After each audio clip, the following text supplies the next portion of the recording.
afternoon. I know you spoke about signing Solanke on Saturday after the game, but he trained Wednesday and you can do all of the due diligence in the world. There's nothing like seeing him out there and seeing how he reacts to what you've got to say. How's it been and how well is he adapting, and I guess is he ready for Monday? Yeah, no, it's. I mean, thankfully, it's what we expected. You know, he's a top pro, good guy. Sort of settled into the dressing room really well. Yeah, footballing wise, yeah, you can see that he has the attributes that kind of fit in with what we're trying to do. There's still an adjustment period there, obviously, because we play a little bit differently, we train differently, and we've seen that with every new signing that comes in. But so far he's. He's fit in really well with the group and with training, and we've still got a couple of sessions to go, but so far so good. Good to go on Monday? Will it be good to go on Monday? Yeah, it should be, yeah. When I was looking back at the notes from the eve of last season and I said to you, what are your hopes? Where are you at with this team? You said, all I want to do is just get enough players out on the pitch. If we roll through 12 months, how different does the eve of this season feel? And with it, what demands are you now putting on the players? Many of them are your players now, and the expectations that it all brings. Yeah, I mean, they're always my players. From the day I took over, they're all my players. Look, it's been a different pre-season, fair to say. I think we feel a lot more settled and I think better prepared for what's ahead. I mean, last year, sort of this time, there was still a lot of unknowns for us. And having said all that, it didn't stop us having a great start to the season. So, it's kind of one of these things where, just because, we're more settled, better prepared doesn't guarantee anything. We still got to go out there and produce. But, we've had a really, sort of, like I said, solid pre-season. For the most part, everyone's sort of contributed to that. Obviously, we've got some guys in late last week and guys who are just sort of coming back from long-term injuries, Destiny, Richie, Fraser Foster. But I think this last sort of 7 days that we've had everyone in, you can see that the level of training has gone up again from what it was in pre-season and on tour. And, that's really created a really good sort of environment for us. And, like I said, we've still got a couple of sessions to go, but pleasing thing is that pretty much everyone on the list is available. And that's going to be important for us. I mean, obviously, right until the international break, we kind of know the fixtures, but after that, Europe starts, Carabao Cup, we're going to have a lot of games, so we're going to need a strong squad. So the next sort of 3 weeks still gives us some time to put some work into guys to get them ready. And just finally, unfortunate headlines from one of your players this week in Ange Bissouma. He called it a severe lack of judgment. What was your take on the situation, and is there a little bit of a sense of disappointment because these are one of the players that you want to step up and lead, this season? Yeah, look, again, I've been in the game for a long time, and every time situations like this arise, and they do happen, I think I've always tried to sort of look at them in a couple of different ways. One is there's a person involved, and in this case, it's Biss, and he's made a really poor decision. And you want to understand that, and you want to try and help him through that.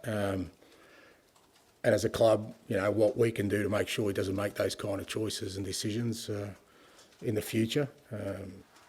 Within that context, there's still sanctions that are involved, and some of those sanctions include education and giving him a clearer understanding of why he did what he did was how wrong it was, and hopefully through that he comes out of it. You always want to give people an opportunity to kind of learn from their mistakes. The second part of that, he's also a footballer. He's a footballer of this club. He has responsibilities. He has responsibility of the club. He has responsibility to his teammates. He has responsibility to our supporters, everyone associated with the club, and he's failed in those duties, so there's got to be sanctions to that. So, he won't be available for Monday. We've suspended him for Monday's game, but beyond that, there's also some trust building that needs to happen between Biss and me and Biss and the group. And that's what he needs to work hard at from now on to try and win that back. And that's got nothing to do with just one game he may be suspended for one game, but you know he's going to have to earn that. And hopefully, like I said, you know, the door is open for him, and hopefully we can help him to realise that, you know, the decisions he makes impacts more than just him. And as I said, hopefully he allows him to make better decisions moving forward. Alex. Hey, Ange. Hey. Fifth last season, obviously a very good season, but we know you want more. Have you set yourself a target for this season? I go into every season with the same kind of target of trying to be successful. Starting point for us is, I guess, improvement in our football, improvement in the consistency of our football.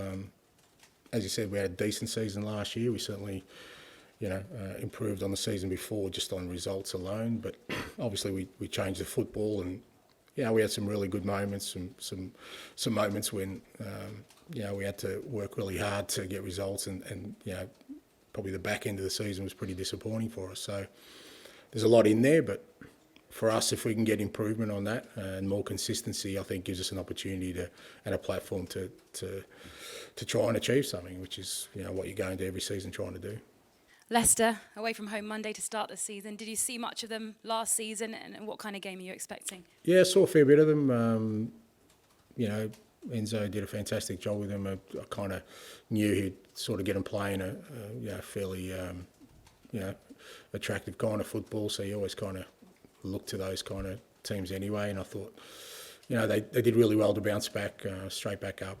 Strong team. Obviously, they've had a change of manager now, and Coops is in. And yeah, Coops a good guy. I've got to know him, you know, over the last couple of years. You know, top manager, and always difficult when, you know, you lose your job, but I knew he'd come back at some point. And I think it's a really good fit with him and Leicester. He knows what the Premier League's all about, and I think when you play a promoted side in the opening round of the season at their place, it isn't going to be an easy game. You know, the crowd will be up for it. I'm sure there'll be plenty of excitement for them being back in the Premier League. So it's going to be you know, a tough test for us. But at the same time, we saw last year how important it is to try and get off to a positive start in the Premier League, and you know, that's what we're going to be trying to do. Harry Winks on the opposing team. He was one of the first players to move on last season. Is he a good example of the tough decisions you have to make here? Yeah, yeah. To be fair to Harry, I think that decision was kind of made, you know, before I got here. But I think I said last week, it's part of the process of change. It's not a reflection of, you know, the quality of a footballer because he doesn't fit in at a certain point. But there was no point, like I said, me coming in and sort of tinkering around the edges. I think we had to make significant change. That's what the club wanted, and that's what I've done. It's meant, you know, the squad's changed fairly dramatically from, you know, sort of 12, 13 months ago. But you know, that's the reason I came in, and at the same time, it hasn't. I don't think it's diminished Harry's career. He's back in the Premier League. He had a fantastic season last year. He's an outstanding footballer, and again, like these decisions, like I said, they're not always, probably often, the reflection of a player's ability. It's just timing of things and things moving on. Thank you. Hi, Ange, how are you? I'm good, mate. So your second season, what was the biggest thing that you learnt last season that will change Spurs' fortunes for this season? Didn't really sort of look at it that way. I think the biggest thing for us is that I think we laid a decent platform and foundation for the team we want to be. I think, you know, I was appointed after a disappointing season, but it wasn't just the results that, you know, the club wanted to change. It wanted to change the way it played its football. So I think we endeavoured to do that. I think we kind of changed the course of the way we play.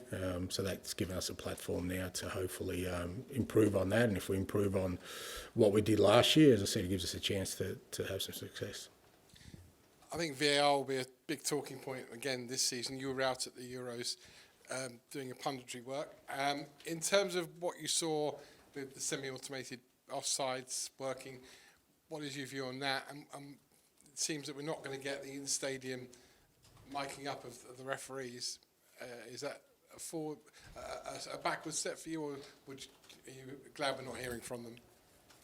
Look, I mean, we've had meetings with the Premier League, and they've come out as well, and they've sort of spoken about the changes, and I think I welcome those changes. I mean, for me, the key thing is the less disruption we have to the game, the better. That's always kind of been my biggest gripe around VAR has been materially changed the game with not a great deal of benefit, in my opinion, in terms of decisions, because there was still conjecture around even those decisions. But I think that the changes they're looking to make are positive ones. I think the semi-automated will help because it helps speed up the process of those decisions. They're looking for less intrusion from VAR, which again, I'd much rather leave it in the hands of the referee most of the time, the majority of the time, apart from exceptional circumstances. So I think with VAR, it's here to stay, and whether I like it or not, the reality of it is now is an opportunity to improve that process. I think whenever you bring in something new, there's an opportunity to improve, and I embrace that, and I guess I need to temper my comments a little bit because I've gone pretty hard on VAR, but I kind of also understand that that's an extension of the officials, and I've always been big on not criticising officials, so I've got to sort of also, have a think about the way I kind of talk about VAR now, because it is an extension of us abiding by the rules, but I'm hoping that the changes are positive, because as I said, my sort of core sort of belief around that, it was I don't want the game to change. I still want joy around goals. I want less interruptions, less disruptions, so that we can love what we love about the game. And finally, looks like one of your predecessors is going to be going from club football to international football. Mauricio Pochettino looks like he's going to be named the manager of the United States. You've done international football and club football. What are the differences, and is it what are the frustrations, or is it just the same job, but you see your players less and you get less time to work with those players? Yeah, no, it's a different job. It's a different role, different skill set. It has, it's. I think I've mentioned before, international football is, when you're together, everything's really intense. The highs are high, the lows are lows, because every win means you get closer to doing something special. Every loss usually means the end of a tournament. So there's so it's a different experience. But I've loved that I have experienced that, and I'm sure if that happens, that Poch will. I mean, the US, they're emerging as a nation, and I think they want to take the next step where they can make an impact at a World Cup, and there's definitely talent there. So I'm sure you'll enjoy it.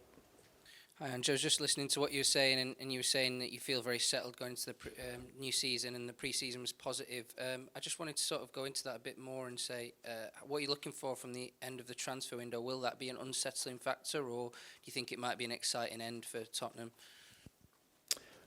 Yeah, look, I think while it's open, there's always kind of a little bit of uncertainty about, because there's so many moving parts to it. It's not just there's outgoings, incoming. I mean, but as opposed to last year where there was a lot more moving parts, you're kind of, you're working within a sort of smaller spectrum of uncertainties. Certainly for me, anyway. That I can sort of plan for the season knowing that there's the bulk of the work's been done, and whatever sort of we get from here on in is not going to disrupt us too much, both incoming and outgoing. So from that perspective, I think I said after the weekend I still expect there'll be activity, but I think the uncertainty factor is a lot less than last year. Was that a change when Dominic came in? That was like a major piece that you've added in, and do you expect any more major pieces in of that sort of level? I said last week I don't like speculating around this stuff, but Dom was important, because it was even though it was settled, it was a tricky pre-season for us because we had the majority of sort of our back four missing, and we didn't have a striker because Richie was injured as well. We only had young Will, so when you don't have sort of those key elements of you're trying to build a team. So I thought we sort of managed that really well, but I was super pleased to obviously get Dom back, and that's coincided with Richie coming back. So from that perspective, it does give us a little bit more of a settled look, what the team's going to look like moving forward. but as I said, there's still, at least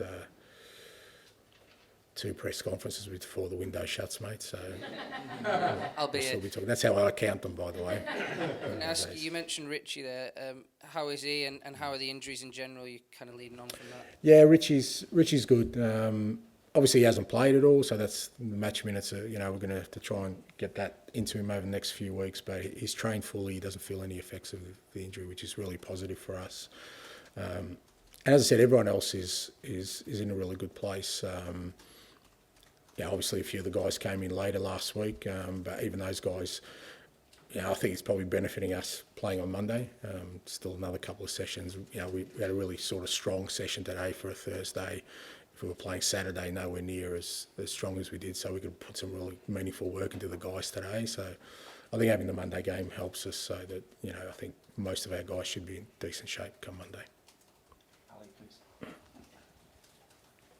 Hi, Ange. I want to ask you about Archie Gray. You've used him in so many different positions because he's so versatile. I think centre-back, right-back, number 6. Is he a candidate with Biss out on Monday as a potential number 6 for you this early in his Spurs career, or is something he's got to work towards? Yeah, no, he's Archie's he's settled in really well, and again, great kid, but really sort of strong mindset. I guess we've asked him to play different positions, but he's handled it really well. And part of the attraction of bringing somebody like Archie to our club was, and that's for a number of players we brought in, is that he can play, more than one position, so that when required we can use him in those areas. But he's going really well. Really happy with him, and he's every chance to play on Monday. Emerson's left the club now. Can I just get a few words from you on him? Yeah, Emmy, super guy, great pro again, and it's one of those decisions, like I said, you have to make when you're kind of trying to change squads. But really popular amongst the group. Not just because he's a great guy, but he just he didn't play a lot last year, sort of probably in his preferred position, but you wouldn't know it the way he trained every day. He was the hardest worker at training, and like I said, really, really top guy. He's a guy you'd want to spend time with, and big heart, loved by all, and I think it's a fantastic move for him. He'll love Milan. It's a big club he's gone to, and again, it's one of those, like I said, things that happen in a sort of in football where it's not really a kind of aspersion on him that he's not part of this. It's just that other things aligned, and I think it's a win for him and allows us to sort of continue rebuilding the squad the way I want. Just quickly on your squad, you've got to register a squad obviously for the Premier League and the Europa League. I think it's in a couple of weeks' time. With the Europa League one especially, it seems to be more difficult, various permutations. Is that something that kind of plays on your mind slightly now in terms of which players you can bring in, which you need to keep, or is it something you just think, I'll deal with that when I cross it? I think you spend a far more time trying to work that out than I do, mate. I think we'll be fine. We'll have enough players to play. So I guess, look, with those things, I just think if you get caught up in numbers, then the idea is to have a strong enough squad to compete in everything we want to, and you do have to balance that off. But I think with the squad we have at the moment and the kind of the balance of what we're trying to do, I still think we're in a good place to be able to kind of field a strong team and abide by the guidelines. Okay, we'll go James and then finish this section with George, please. Hi, Ange. Just one from me, just back on Bissouma, if I can. You said that he needs to rebuild trust with you and with the group. How does he go about doing that? Behaviour, mate. It's quite simple. It's just him, like I said, making better choices moving forward, and behaviour. He's obviously disappointed, and he's very apologetic, not just to me, to the club, to everyone involved. But that's just the first part of the process. The next part is behaviour now. Of making sure that, like I said, he does the things he needs to do to, like for all of us. If we all make mistakes. It's it's how you kind of find your way back from those mistakes, and what you do is far more important than what you say. Thank you. Finish with George, please. I had Rodrigo Bentancur also had a bit of a difficult summer off the field, but he seems to be over those injuries now. I mean, how much are you looking forward to working with almost the real Bentancur after last year, sort of getting back to that fitness? Yeah, Rodri, obviously, as you said, I think it's, last year was very much a bit like our season. We had a lot of players very similar, where it was very stop-start at times. He looked really good, sort of got some rhythm, then something would happen, whether it was an injury or some other disruption. So I think for him and the other guys, he obviously went away with Uruguay and sort of got game time there. And I think in terms of his mindset, I think he's in a much better place of knowing that, knock on wood, like you said, from an injury perspective, he's free of that. He's 12 months down the track after a significant injury, which always takes a bit of time. And as I said, it's been great to have him back part of the group. And, he came on, obviously, in the second half last week, and I thought he looked really good, but he's looked good in training. And, hopefully that's where some of our improvement comes from. Guys who last year, for one reason or another, just couldn't get sort of to the levels we know they can. And if we can do that with guys like him and the ones who sort of had good seasons last year, we can improve them as well. That improvement I'm looking for and I'm talking about will be there.